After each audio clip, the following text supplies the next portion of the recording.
लगातार 29 तारीख से चल रहे झारखंड युक्त फोर्स के बैनर तले आमरण अनशन की आज समाप्ति की गई और जो उनकी विभिन्न मांगे थे उन्हें लिखित रूप से गिरिडीह के सदर विधायक सुदीप कुमार सोनू के समक्ष जमुआ के अंचलाधिकारी, जमुआ के बीडीओ, सह एमओ और खाद्य आपूर्ति पदाधिकारी डीएसओ ने इन धरनार्थियों को मांग को 1 महीना का समय दिया है और उन्होंने साफ तौर पर कहा कि जो आपकी मांगे हैं पूरी हर हाल में की जाएगी। हालांकि छोटी मोटी जो भी मांगे थे उनके वो आज से ही शुरू कर दिया गया उसकी मांगों को पूर्ण करने के लिए, लेकिन सबसे बड़ा जो मामला था करीब 8.5 करोड़ से ऊपर के घोटाले की, उसके लिए भी 1 माह का समय लिया गया है और उन्होंने कहा है कि किसी भी परिस्थिति में जो लोग दोषी हैं वो नहीं बख्शे जाएंगे और उन पर बीच संबंध कार्रवाई की जाएगी। लिहाजा इसी लिखित आश्वासन के बाद आज सुदीप कुमार सोनू गिरिडीह के सदर विधायक के समक्ष विधायक ने धरनार्थियों को जूस पिलाकर आज धरना को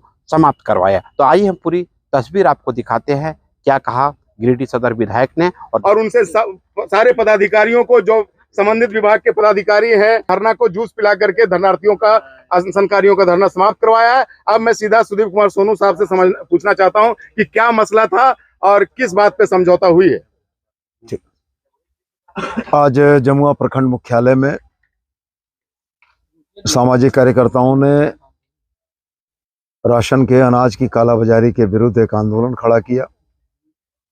जायज मांगों को लेकर यह बैठे। 29 तारीख से इनका आंदोलन चला, शायद आज संभवतः चौथा दिन है अनशन का आज चौथा दिन है। मुझ तक भी सूचना पहुंची। ये बिल्कुल सत्य है कि चाहे जिस भी लेवल में हुआ हो, कालाबाजारी हुई है और जनता के 2 माह के अनाज का घोटाला हुआ है। विभाग को स्पष्ट मंतव्य के साथ दोषी पदाधिकारियों के विरुद्ध कार्रवाई सुनिश्चित करनी होगी। अलावे जिन विसंगतियों का जिक्र आया था, 7 बिंदु का एक समझौता प्रशासन, विभाग और यहाँ के सामाजिक कार्यकर्ताओं के बीच में हुआ है। हम आपके माध्यम से फिर यह कह के जाना चाहते हैं कि यह प्रयास है और इस प्रयास में 100% सफलता मिलेगी, इसकी भी गारंटी नहीं है। तो आपको इसी तरीके से अनवरत सजग रहना होगा और आपको अपने हक अधिकारों की आवाज़ को बुलंद करते रहना होगा।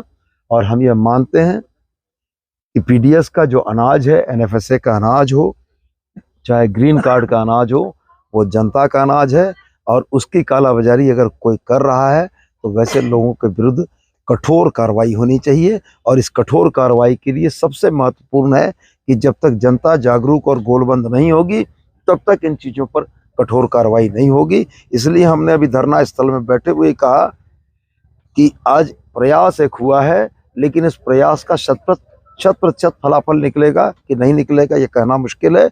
लेकिन अगर आप अनवरत लगे रहिएगा तो वो दिन दूर नहीं है कि जब ऐसे कालाबाजारी करने वालों को जनता ही खदेड़ देगी और निश्चित रूप में उसमें हम लोग आपके सहयोगी बनेंगे। पूर्ववर्ती व्यवस्था था सर कि 25 और 15 तारीख को संबंध में हमको संबंधित पदाधिकारियों से बात करके समझना होगा और यदि बगैर किसी कारण की व्यवस्था बंद हुई है तो निश्चित रूप से इसको चालू कराने का प्रयास होगा। चलिए, सुदीप कुमार सोनू थे और बहुत से संतुष्ट हैं और पदाधिकारी भी फोटोकॉपी हुए हैं। वीडियो साहब बात के साथ विजय कुमार चौरसिया। फोटोकॉपी लाया।